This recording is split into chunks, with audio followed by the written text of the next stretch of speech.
I want to start off this video by thanking Noah, Deborah, and Josh Gerber, as well as my wife Emily and little brother Austin for helping me get this shop clean. It was a big job. Howdy everyone, this is the new shop location. Today is the first day of working on cleaning it out and moving the stuff. So if you want to follow me inside, this is one of the steam hammers that we hope to get running. This is about a 500 pound, I would say, single arch bell hammer. It's a very rare type of bell steam hammer. This is inside the new shop. These big doors swing open. There's another door on the other side. And this is a brick floor in here. These bricks can be taken out for putting foundations in for different machines. As you can see, just pan around, there's lots of things that have to get moved. There's gas pumps, there's steam engines, there's whistles, there's a whole array of things. There's chandeliers, everything you can imagine. You can see the lighting in here is just gorgeous. You want to go up to the beams, you can see all the beams are load bearing, or they're meant, sorry, that's the wrong word, they're meant to bear a load, so we can attach cranes to them and different things. If you want to tell me here, we'll just have a quick shot in here. This is the shop that it's connected to, where there's lots of restorations going on, and machine tools that we can use, and all different types of stuff. So Bill, the owner of the shop and this property, is just bringing a trailer around so that we can load up a lot of that antique stuff.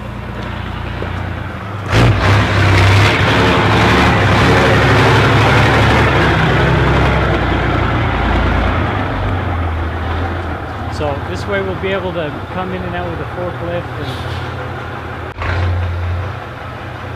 It's a 1969 Mack truck. About a 500-pound Peterite anvil, and then this is I think this is a 3,500 blade double horn. I believe it's a Brooks anvil.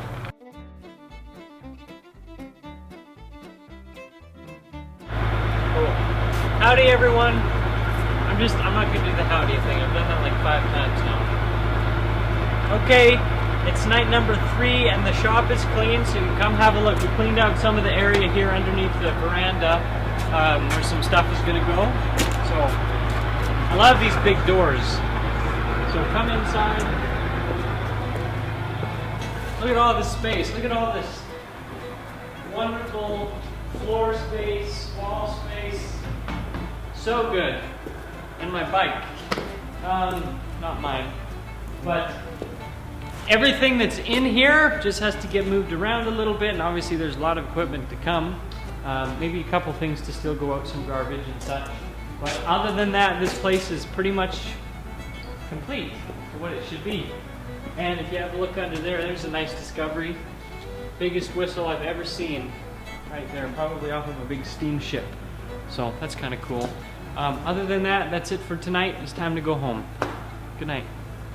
Good morning. You'll have to deal with the phone camera today instead of the real one, but just want to show you today's moving day here in the old shop. And so everything in here goes, obviously everything in here goes. So I'm just going to start loading some of the smaller stuff up with the green tractor there into my truck, and then everything else, mostly, hopefully if we can get it in one trip, is going to go here on the big long flat deck. So I guess we'll get started. This is the 24-ton McNabb press outfitted with a really fast 5 horsepower motor. That'll be the first thing to go on the back of my truck. Here I got 5 striking anvils sitting on the back. The truck that's hauling the trailer. I think if I strap up and down with 2 straps on them all, that'll be a good place for them there. Here we got a whole bunch of the tools that I'm taking. Not even close to all of them, but just to give you an idea, this crate here is full of mostly power hammer tooling. You can see different dies, and these are spring fullers, and I got block brushes and such. In this large toolbox, I have all of the tongs that I'm taking with me, or most of them at least, are all on the bottom there, and then we've got some drifts and other random things. This box here has some miscellaneous stuff, lots of hardy tools and things. This box again, some bolt-on power hammer tooling, miscellaneous. There's lots of stuff. And then in this toolbox I have all of the top tools that I'll be bringing with me. Most of them, about half of them are mine, and then the other half are tools that I use for classes. There's a whole bunch of stuff, as well as hoses and pipe fittings for forges. I have my tool trays kind of packed up there. I got most of the anvils gone, except that one, because it's on the other side of the power hammer here, so it's not too easy to get at, so I'll have to work at that. And then I got my forges all apart and things, and I still gotta, I think I'll be taking probably this bench, of course the grinder, and this bandsaw. And then we have all the machine tools on the other side, and that pair of tongs somehow. So I guess there's still lots to do.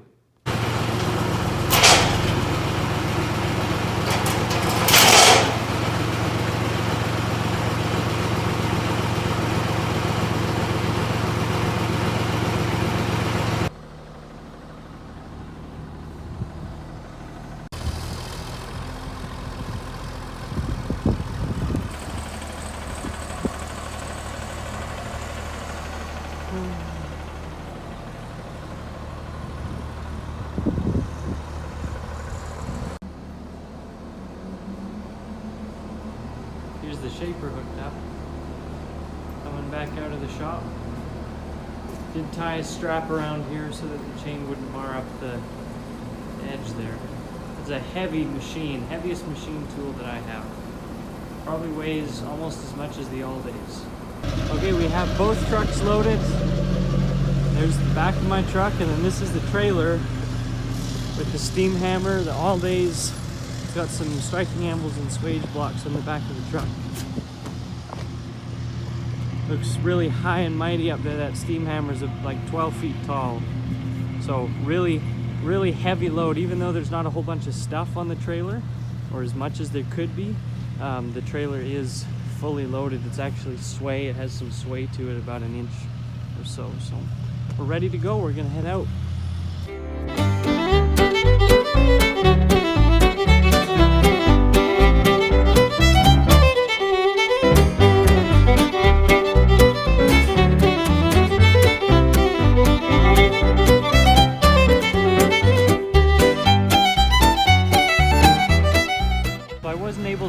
Catch most of the unloading process. It was just too involved with the loaders, but we have the steam hammer sitting outside here, the All-Days here.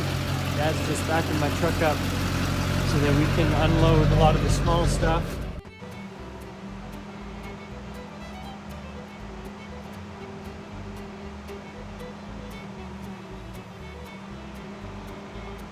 So back to using the good camera now. I'll show you what I have done this evening. So if I pan around this way, I got the press here on this little pallet so it can be moved around. Some blacksmithing equipment in the corner, the grinder, the press.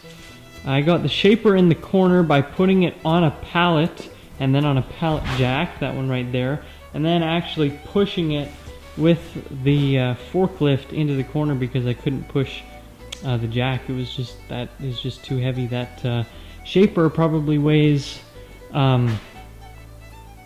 I would say 4,000 pounds probably. It might be 6,000.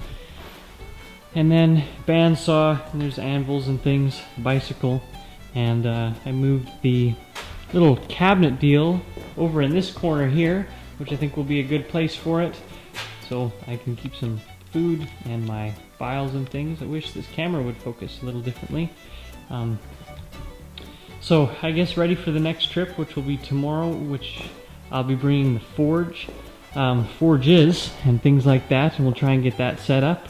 And even though it looks like not too much has changed, there's a lot that's here, so that's really good. So I need to get this little giant out of this side of the shop because I'm renting it out. By the way, if you didn't know, I'm renting out blacksmithing tools, including this power hammer, anvils over there, and just any other general equipment that I have, vices and such. But anyways, how I'm going to get this out of here, because I can't move this very well, is I have a lasso and then a pulley wrapped around the forge, and then that is going to the tractor, and I'm going to try and pull it straight in front of the forge, then move the hammer over, this power hammer over, and then pull it straight to the door, and then I should be able to get in there with the forks to lift it up over the threshold and put it out on the trailer there. So I'll leave you in here, you can see what happens. I'm taking a little bit of a risk here, mostly at pulling the forge apart, but we'll give it a shot.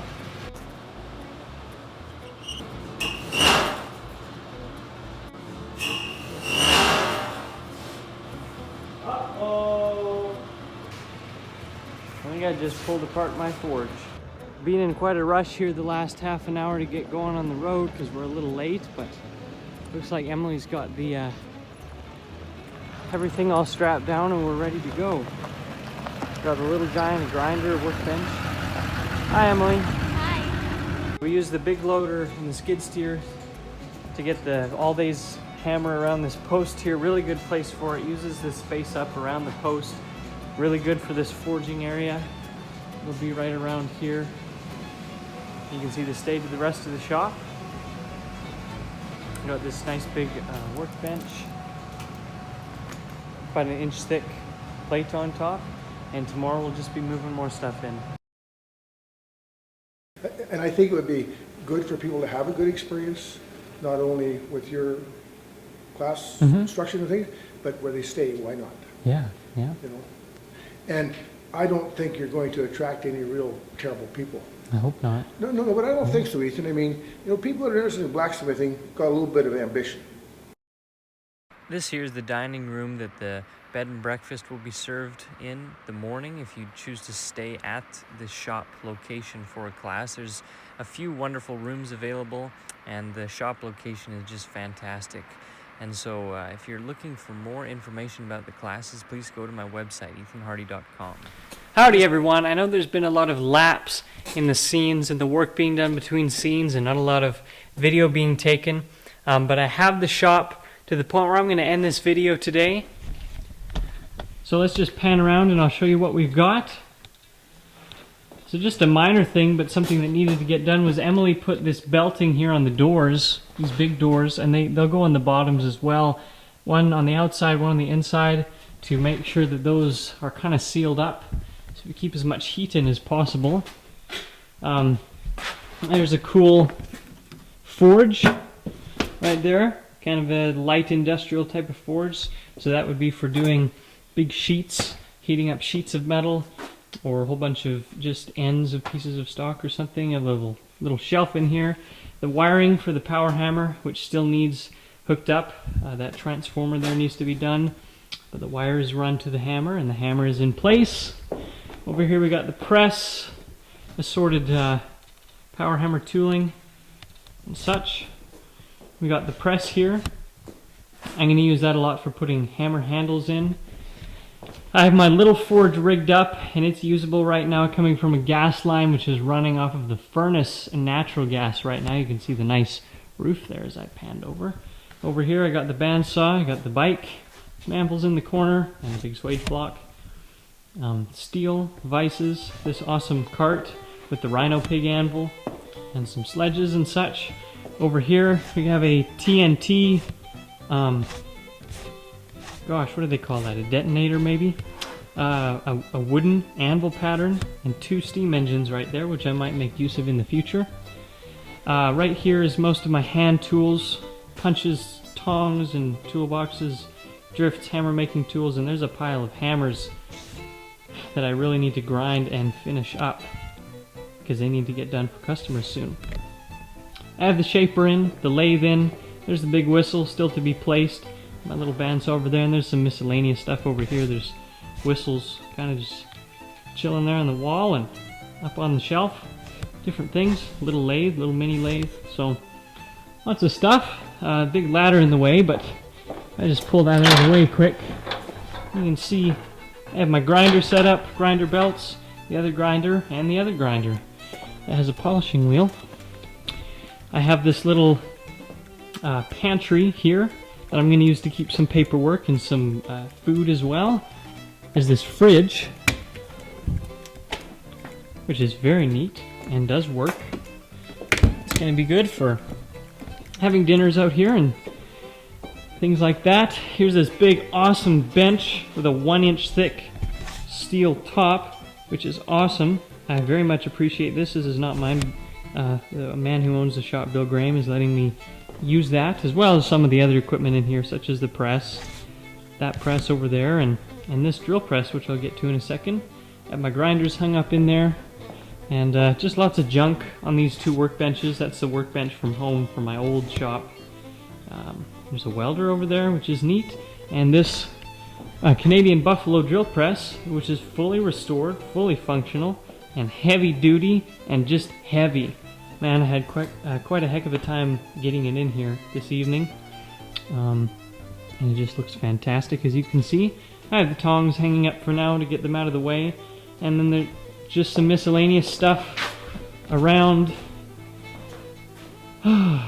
You can see I have the big Ford set up, as well as some striking anvils out. I'm planning on opening registrations up for a hammer class right away. So for sure beginning of December, and if it fills up, I might do one right at the end of November here in a couple weeks. So just keep an eye out on my Instagram and my website. Here's a clip right now of me in a class, a one-day hammer making class. So I'll just use this time here to discuss a couple of things. So if you're interested in buying, of course, any tools or any products, or signing up or getting information about classes, you can go to my website, ethanhardy.com, as I've mentioned before. But also, I wanted to mention that my Instagram got recently hacked. The @_EthanHardy, which is, of course, where most of my sales came from, got hacked and is no longer under my control. So I don't really want to point anybody in that direction anymore. I don't know if I'll start a new account or if I will eventually get it back. We'll have to see about that. But that is okay. And so for now, Emily and I are in Tennessee. We're spending time with the Goodwin family, and then going to visit the Chain Gang, or 2 of them in particular, Andrew Larson and Jonathan Pinkston. We'll have some fun down here before we come back up to Alberta and get back up to work. So thanks for watching the video, and I really hope to see you at my new shop sometime soon.